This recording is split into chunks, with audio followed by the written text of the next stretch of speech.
Dear students, in the subject Elements of Costing, we have studied in the previous class about the fixation of stock levels. There are we have studied 5 types of stock levels. Number 1, minimum stock level, maximum stock level, reorder level, danger level and average stock levels. In this class, let us study the problems and solutions relating to these stock levels.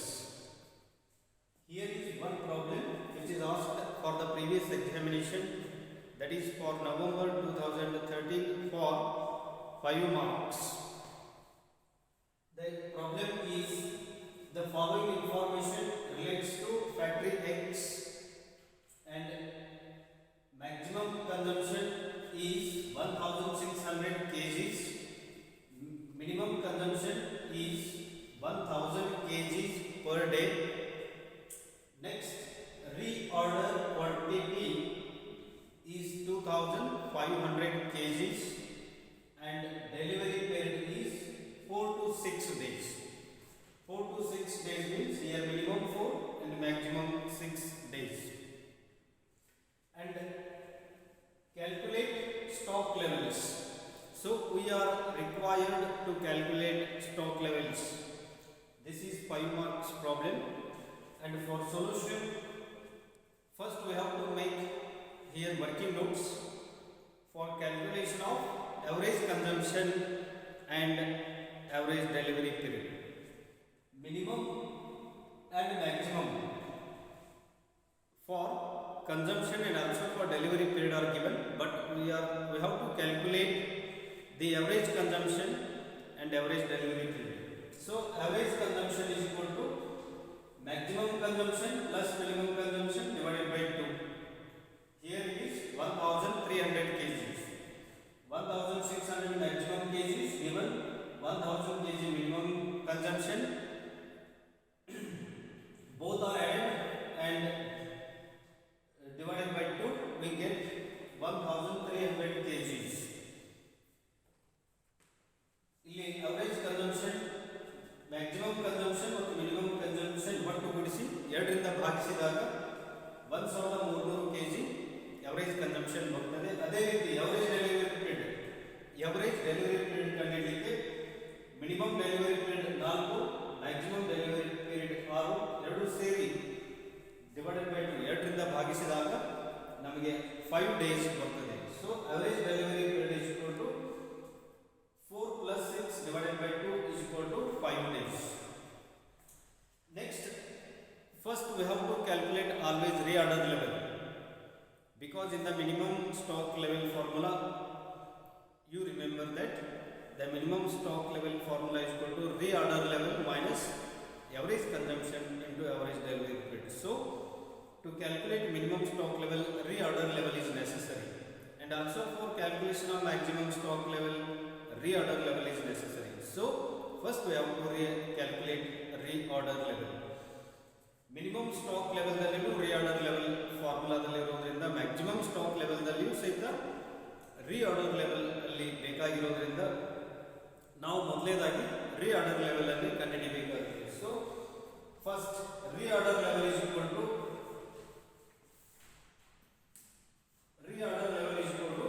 maximum consumption into maximum delivery period. Formula ಪ್ರಕಾರ reorder level ಕಂಡುಹಿಡಿಯಲಿಕ್ಕೆ maximum consumption into maximum delivery period ಇದೆ. ಆದ್ದರಿಂದ ಇಲ್ಲಿ maximum consumption 1600 kg ಮತ್ತು maximum delivery period 6 days ಇರೋದ್ರಿಂದ ಎರಡು into ಮಾಡಿದಾಗ 9600 kg ಇದು reorder level ಇರುತ್ತದೆ. Next, we have to calculate minimum stock level.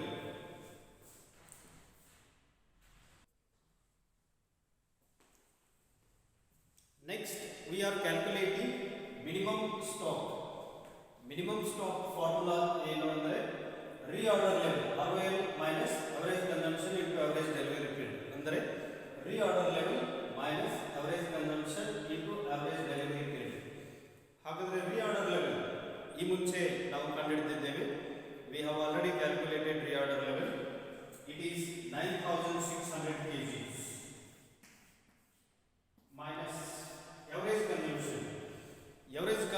Working note ಮುಖಾಂತರ ಕಂಡುಹಿಡಿದಿದ್ದೇವೆ. ಅದು 1300 kgs into average delivery period 4 + 6 divided by 2 ಮಾಡಿದಾಗ 5 ಬಂದಿದೆ. ಈಗಾಗಲೇ ಕಂಡುಹಿಡಿದಿದ್ದೇವೆ. Average delivery period 5 days. ಹಾಗಾದರೆ next step 9600 minus 6500 kg is equal to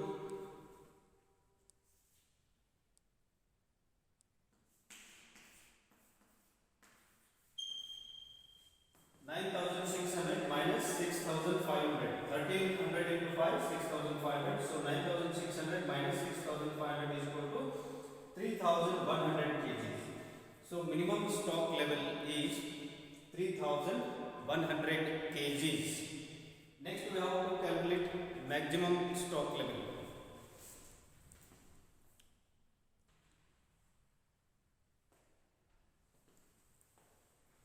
Next we have to calculate maximum stock.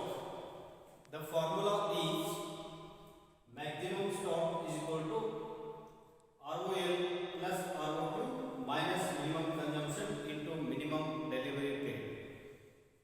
ಹಾಗಾದರೆ maximum stock level formula ಏನಂದ್ರೆ reorder level plus reorder quantity minus minimum consumption into minimum delivery period. ಈ ರೀತಿ ಫಾರ್ಮುಲಾಗಳನ್ನ ನೀವು ನೆನಪಿಡಬೇಕು. Next step ಹಾಗಾದರೆ reorder level ಈಗಾಗಲೇ ಕಂಡುಹಿಡಿದಿದ್ದೇವೆ. ಅದು 9600 kg ಇದೆ ಪ್ಲಸ್ ROQ ಅಂದರೆ reorder quantity ಈಗಾಗಲೇ ಪ್ರಾಬ್ಲಮ್ ಅಲ್ಲಿ ಕೊಟ್ಟಿದ್ದಾರೆ. reorder quantity 2500 kg ಇದೆ. So reorder quantity is 2500 kg minus minimum consumption which is given in the problem, that is 1000 kg. minimum consumption ಸಹಿತ ಪ್ರಾಬ್ಲಮ್ ಅಲ್ಲಿ ಕೊಟ್ಟಿದ್ದಾರೆ, ಅದು 1000 kg ಇದೆ. ಹಾಗಾದರೆ minimum consumption 1000 kg into minimum delivery period. ಇಲ್ಲಿ 4 to 6 days delivery period ಕೊಟ್ಟಿದ್ದಾರೆ. 4 ಅಂದಾಗ minimum, 6 ಅಂದಾಗ ಮ್ಯಾಕ್ಸಿಮಮ್. ಹಾಗಾದರೆ ಮಿನಿಮಮ್ ಡೆಲಿವರಿ ಪೀರಿಯಡ್ 4 ಆಗುತ್ತದೆ. ನೆಕ್ಸ್ಟ್ ಸ್ಟೆಪ್ 9600 plus 2500 12100 ಆಗುತ್ತೆ. 12100 minus 1000 into 4, 4000 ಆಗುತ್ತೆ. 4000 kg ಆಗುತ್ತೆ. ಹಾಗಾದರೆ ಫೈನಲ್ ಆನ್ಸರ್ ಇಲ್ಲಿ 12100 ದಲ್ಲಿ 4000 kg ಮೈನಸ್ ಮಾಡಿದಾಗ 8100.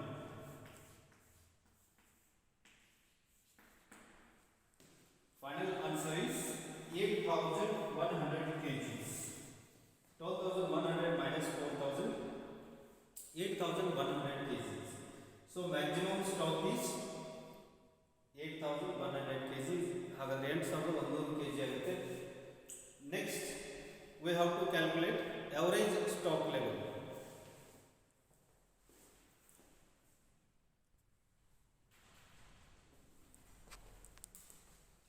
Here next fourth, that is number D. Average stock level is equal to minimum stock plus maximum stock divided by 2. Minimum stock and maximum stock are already calculated. Minimum stock is 3100 kg. We have calculated already. ಈಗಾಗಲೇ ನಾವು ಕಂಡುಹಿಡಿದಿದ್ದೇವೆ. Minimum stock 3100 kg ಇದೆ plus maximum stock ಅದು ಸಹಿತ ನಾವು ಈಗಾಗಲೇ ಕಂಡುಹಿಡಿದಿದ್ದೇವೆ. ಅದು 8100 kg ಇದೆ. 8100 divided by 2. So 8100 plus 3100, that means 11200.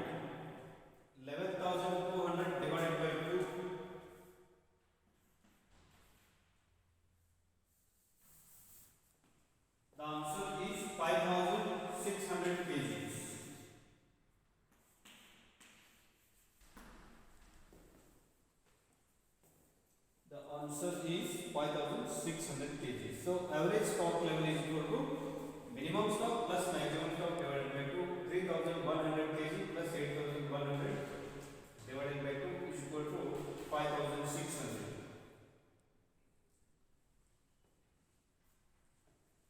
5600 kg.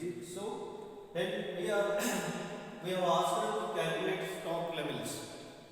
ಇಲ್ಲಿ ಸ್ಟಾಕ್ ಲೆವೆಲ್ಗಳನ್ನು ಕಂಡುಹಿಡಿಯಿರಿ ಅಂತ ಕೇಳಿದಾಗ ನಾವು 4 ರೀತಿ ಸ್ಟಾಕ್ ಲೆವೆಲ್ಗಳನ್ನು ಕಂಡುಹಿಡಿಯಬೇಕಾಗುತ್ತೆ. ಮೊದಲನೇದಾಗಿ ರೀಆರ್ಡರ್ ಲೆವೆಲ್ ಕಂಡುಹಿಡಿಯಬೇಕು. ಯಾಕಂದರೆ ಮಿನಿಮಮ್ ಸ್ಟಾಕ್ ಲೆವೆಲ್ದಲ್ಲಿಯೂ ಸಹಿತ ರೀಆರ್ಡರ್ ಲೆವೆಲ್ ಬೇಕಾಗುತ್ತೆ. ಆಮೇಲೆ ಮ್ಯಾಕ್ಸಿಮಮ್ ಸ್ಟಾಕ್ ಲೆವೆಲ್ದಲ್ಲಿಯೂ ಸಹಿತ ರೀಆರ್ಡರ್ ಲೆವೆಲ್ ಬೇಕಾಗಿದೆ. ಹಾಗಾದರೆ ಮೊದಲನೇದಾಗಿ ನಾವು ರೀಆರ್ಡರ್ ಲೆವೆಲ್ ಕಂಡುಹಿಡಿಯಬೇಕು. ಆಮೇಲೆ ಮಿನಿಮಮ್ ಮತ್ತು ಮ್ಯಾಕ್ಸಿಮಮ್ ಕನ್ಸಂಪ್ಷನ್ ಮತ್ತು ಮಿನಿಮಮ್ ಮತ್ತು ಮ್ಯಾಕ್ಸಿಮಮ್ ಡೆಲಿವರಿ ಪೀರಿಯಡ್ ಕೊಟ್ಟಾಗ ನಾವು ಮೊದಲು ವರ್ಕಿಂಗ್ ನೋಟ್ ಮುಖಾಂತರ ಎವರೇಜ್ ಕನ್ಸಂಪ್ಷನ್ ಮತ್ತು ಎವರೇಜ್ ಡೆಲಿವರಿ ಪೀರಿಯಡ್ ಸಹಿತ ಇಲ್ಲಿ ನಾವು ಕಂಡುಹಿಡಿಯಬೇಕು. ಹೀಗಿದ್ದಾಗ ಕ್ಯಾಲ್ಕುಲೇಟ್ ಸ್ಟಾಕ್ ಲೆವೆಲ್ಸ್ ಅಂದಾಗ 4 ರೀತಿ ಸ್ಟಾಕ್ ಲೆವೆಲ್ ಅಂದರೆ minimum stock level, maximum stock level, reorder level ಮತ್ತು ಎವರೇಜ್ ಸ್ಟಾಕ್ ಲೆವೆಲ್, ಈ ರೀತಿ 4 ರೀತಿ ಸ್ಟಾಕ್ ಲೆವೆಲ್ಗಳನ್ನು ಕಂಡುಹಿಡಿಯಬೇಕಾಗುತ್ತೆ.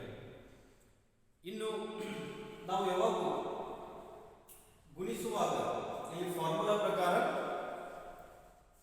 ಫಾರ್ಮುಲಾದಲ್ಲಿ ಇಲ್ಲಿ ಸೇಮ್ ಇರಬೇಕಾಗುತ್ತೆ.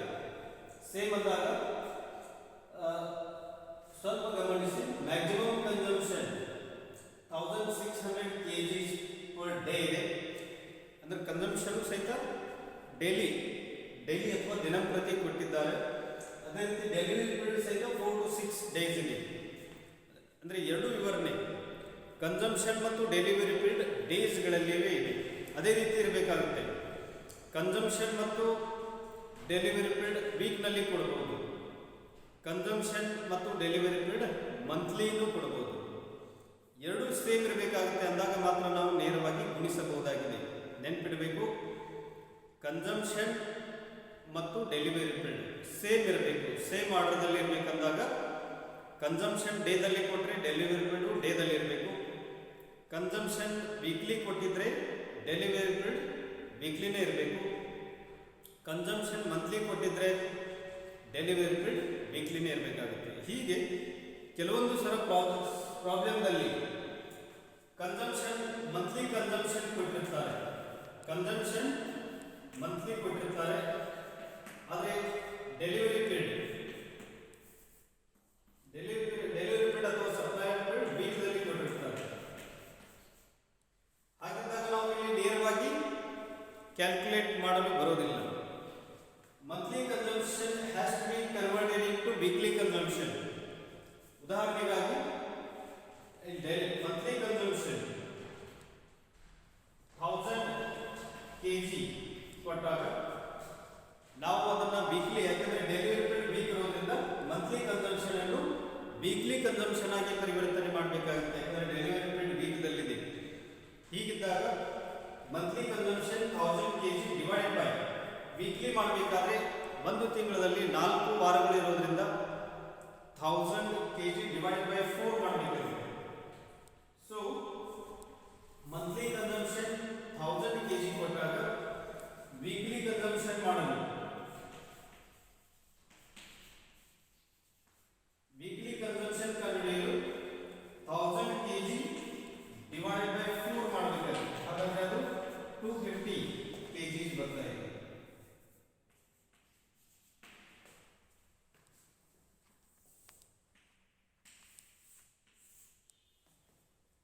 ವಿವರಣೆಗಾಗಿ ಇಲ್ಲಿ ಕನ್ಸಂಪ್ಷನ್ ಮತ್ತು ಡೆಲಿವರಿ ಪೀರಿಯಡ್ ಸೇಮ್ ಇರಬೇಕಾಗುತ್ತೆ. ಹಾಗಾದ್ರೆ ಮಂತ್ಲಿ ಕನ್ಸಂಪ್ಷನ್ ಇಲ್ಲಿ 1000 kg ಕೊಟ್ಟಾಗ ಡೆಲಿವರಿ ಪೀರಿಯಡ್ 4 to 6 weeks ಕೊಟ್ಟಾಗ